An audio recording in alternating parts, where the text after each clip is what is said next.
Ova mlada devojka nedavno je doktorirala na njujorškoj školi prava i dok razmišlja gde će raditi, odmara se u Novom Pazaru, u kome kaže da je lepše nego u Njujorku, verovali ili ne. Ali uvijek govorim ovdje je bolje, ovdje je ljepše, a tamo je bolje.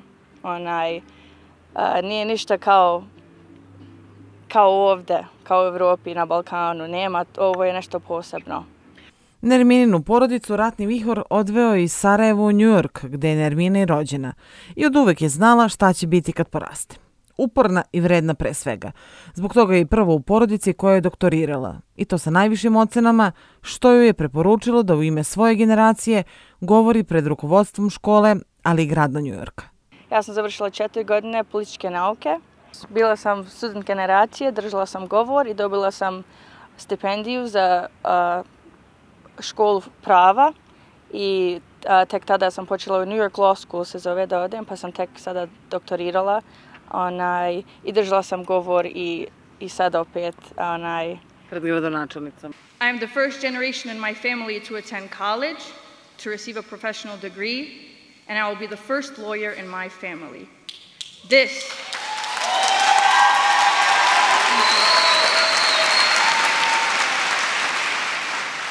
This is what people call the American dream.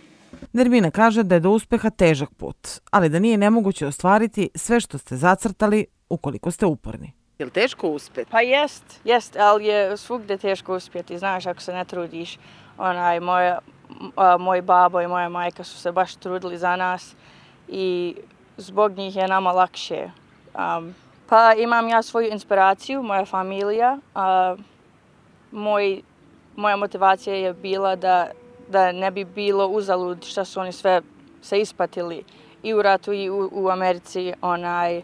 Počeli smo na nula i došli smo do ovdje i moraš se truditi, moraš raditi, nema ljenost, ništa nije besplatno, znaš. Nerminina želja je da u budućnosti radi u Svetskoj banci i to na projektima koji će pomoći pre svega razvoju Bosne i Hercegovine, ali i celog Balkana.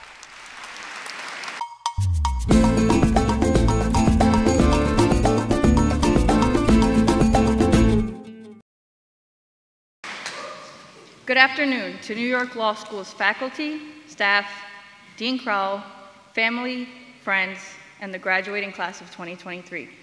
My name is Nermina Markisic. It is an honor to be standing here before you today, finally basking in the glory of all we have worked for. I know the journey wasn't easy, but today it all feels worth it. Every late night, every early morning, every assignment, every paper, and every exam. I could not be more proud of myself and of each and every one of you. It feels like we all braved the storm together, and I am very grateful. We started this journey at the height of the COVID-19 pandemic, holed up in our bedrooms, our living rooms, some of us set up at our kitchen counters and dining room tables, surrounded by books and the sound of our professors' voices ringing from our laptops. Thank God for Zoom, right? I'd like to assure all of our professors that if you thought being cold called from the comfort of our homes was easier, it definitely was not. It almost feels like it was a terrible, terrible dream, but it wasn't. As 1Ls, we very quickly had to grasp that we were tasked with doing something that is asked of lawyers and, ironically, not of law students. We had to adapt, and that we did. We did lose out on a traditional first-year experience, but we built community nonetheless, online and through our common mission. We definitely struggled. Malcolm X famously said, "There is no better teacher than adversity. Every defeat, every heartbreak, every loss contains its own seed, its own lesson, and by God did we learn." Struggle is a key element in any story. Think back to every book you've ever read. Nothing moves forward in a story except through conflict, through adversity, through struggle. This story is about our class and about our individual and collective struggles. For many of us, the experiences of our families who struggled before us served as inspiration and as a reminder that a better day was on the horizon. I am always mindful that my mother and father had to fight, quite literally, so that I could be here. I was born and raised in Brooklyn, but my story starts in Sarajevo. I am a child of refugees of the Bosnian War. My parents came to the United States in 1995 from Bosnia and Herzegovina in the wake of the siege of their capital city of Sarajevo, fleeing the ethnic cleansing, religious persecution of Muslims, and genocide of our people. Because of that, I've always had a deep understanding of the effects of being persecuted as a consequence of one's religious and ethnic identity. My parents had to leave everything behind, their families, friends, and the lives they had envisioned for themselves. The place they had called home was being ripped apart at the hands of people who were radicalized by pride, greed, and intolerance. But just like Bosnia, we came out on the other side, undefeated. In 2020, I graduated from St. Francis College in Brooklyn, known as the Little College of Big Dreams, as the valedictorian of the class. And now, in 2023, I am graduating from New York Law School.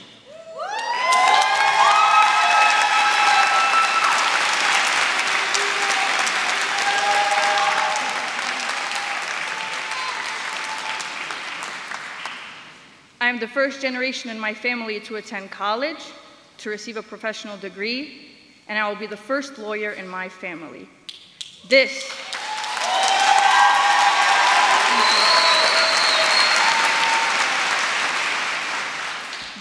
is what people call the American dream.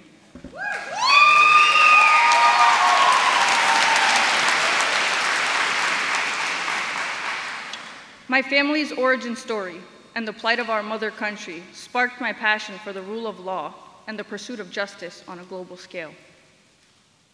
A key point in creating success is finding your reason for being.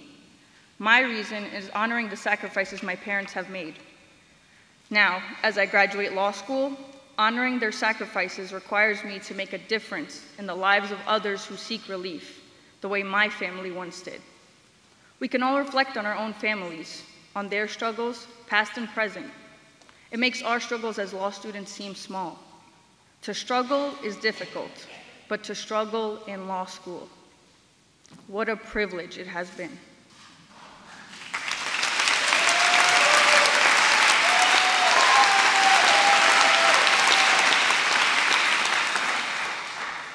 I'd like to acknowledge the fact that being a Muslim in this country was a very different experience 20 years ago. As a community, we were forced to feel like we had to hide who we were. Growing up, I vividly remember my father explaining to me why it was best not to tell my teachers and classmates that I'm Muslim. I now know that he just wanted to keep me safe. I am aware that as a white Muslim, it has always been easier for me to hide my religious identity, but it isn't so easy for all of us, and many people I know and love have suffered at the hands of Islamophobia, racism, and bigotry. But New York's Muslim community has always persevered, has always risen above. And today, I am delivering this commencement speech as the president of the Muslim Law Student Association.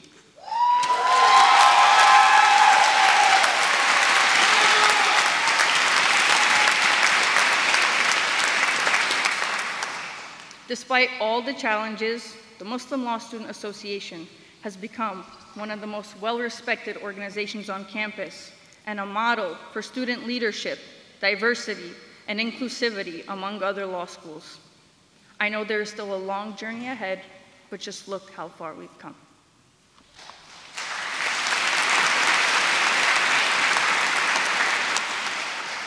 I would like to leave you with 3 lessons I have committed to during my law school career. My first lesson is, as Governor Kathy Hochul said as well, have humility. And I don't mean modesty, I mean humility. Lawyers are too often known for taking up all of the air in a room, for being know-it-alls. To quote Malcolm X again, don't be in a hurry to condemn someone because they don't do what you do, or think as you think, or as fast. There was a time when you didn't know what you know today. A humble person recognizes that we are not on this earth to see how important we can become, but to see how much difference we can make in the lives of others. Yes.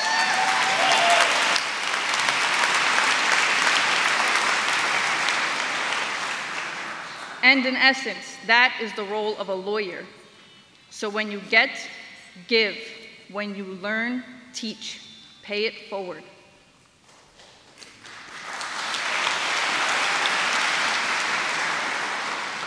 My second lesson is, don't forget to care for others. People often associate lawyers with being focused solely on winning and on succeeding, sometimes at any cost. Don't be the person that proves them right. Do not be the person that forgets that your advocacy has a broader context and impact. Maya Angelou put it simply when she said, if you find it in your heart to care for somebody else, then you will have succeeded. Indeed, it is not enough to be well-intentioned. To achieve real and meaningful justice, action must beat intention every time. Move in the world with grace. Be kind, be compassionate, and employ empathy. Finally, don't forget to care for yourselves. A healthy work-life balance is the unicorn of our profession. Lawyering is emotionally taxing. The pressure can cause burnout and can cause you to forget why you chose this in the first place. I was on a flight a few weeks ago, listening to the pre-flight safety instructions when I heard, secure your own oxygen mask before helping others. It's not that profound, but it's important. Audre Lorde famously said, caring for myself is not self-indulgence, it is self-preservation, and that is an act of political warfare. The truth is, if we lose ourselves, many others will lose too. We as a profession must start valuing wellness and prioritizing mental health. It is high time that we embrace the idea that self-care is simply securing our own oxygen mask before assisting others. So strive for greatness, but stay sane in the process. Ask a lot of yourselves, but be reasonable. Remember to be good to yourselves so that you can be good at what you do. To New York Law School's graduating class of 2023, I wish you the best of luck and of life. Yes, the tassel was worth the hassle. Thank you. Congratulations.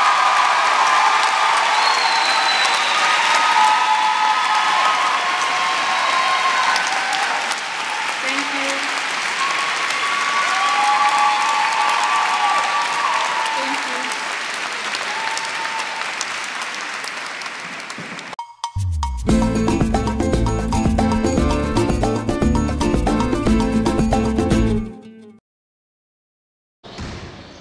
Prosjačenje sa kojim se grad Novi Pazar bori godinama i dalje muči Novopazarce. Institucije se trude da ovaj problem reše, ali to ne ide tako brzo, jer je ovo problem kompletne zajednice. Ipak određenih pomaka ima, bar kada su u pitanju prosjeci iz drugih gradova, kojih je donedavno bilo mnogo u Novom Pazaru. Ono što je najveći problem jesu deca koju roditelji zloupotrebljavaju u svrhe prosjačenja. To je trenutno ono što je vidljivo u gradu, ali kroz sva naša iskustva iz prethodnih godina, kroz iskustvo prekršajnog suda, kroz iskustvo policije i centra, u suštini se to svodi na nekoliko porodica koje se time bave i bukvalno znamo aktere svega toga, čak i deca iz tih porodica. Ima jedna punoletna ženska osoba koja vrlo često bude kažnjena prekršajno do 60 dana, više ne može da bude kažnjena i oni su sad u toj nekoj, da kažem, zavođenju te dece u saradnji sa njihovim majkama. Prekršajni sud postupa u skladu sa zakonom i preduzima sve mere i znači svi koji su do sada bili i bilo je moguće postupiti po zakonu, oni su sankcionisani. Građani Novog Pazara, poznati kao humani i ljudi velikog srca, nemaju problem da pomognu onima koji nemaju, ali itekako imaju problem sa velikim brojem prosjaka na svakom koraku u gradu i smatraju da su institucije te koje moraju da rešavaju ovaj problem. Centar za socijalni rad. Samo to? Ja mislim da je to rešenje, pa i opština malo da utiče, ipak rešenje bi se našlo, jer stvarno krnji ugled i opštini, i narodu, i svakome sirotinja nije krivo što je sirotinja, vidiš sam. Ja mislim centar bi to trebao da povede račun. Kako biste rešili problem prosjaka u Novom Pazaru? Mnogo ih ima. Jel vam smeta? Pa, šta da radim, sam da se griješim. Nekad je zaista ružno i gledati malu decu, bebe koje se zloupotrebljavaju od strane ne znam koga, ali se često govori da je to organizovano i da je prosjačenje koje je posebno u Pazaru dosta izraženo, da je ono organizovan posao gde ovde se dovode ti ljudi. Doktor pravnih nauka Aleksandar Ivanović smatra da je problem prosjačenja složen društveni problem i da bi možda jedno od rešenja moglo da bude i nedavanje novca prosjecima na ulici. Svakako to jeste jedan od, da kažem, načina rešavanja, dakle da se prestane, da se tim ljudima to daje, s tim što opet kažem, teško je proceniti kome zaista je to potrebno, a ko od toga pravi biznis ili jednostavno na neki način parazitira u društvu. Mislim da je nemoguće, da kažem, postići taj konsenzus među građanima da se to ne radi, zato kažem, neophodna je jedna šira reakcija društva, mnogo tu mislim da mogu da pomogne nevladine organizacije. Nadležni u Novom Pazaru smatraju da će problem biti manji kada bude otvoreno prihvatilište, jer će tek onda Centar za socijalni rad u saradnji sa policijom i tužilaštvom dete koje prosi moći da zbrine i skloni sa ulice, a roditelja koji ga je prisiljavao na prosjačenje tada će moći poslati u pritvor.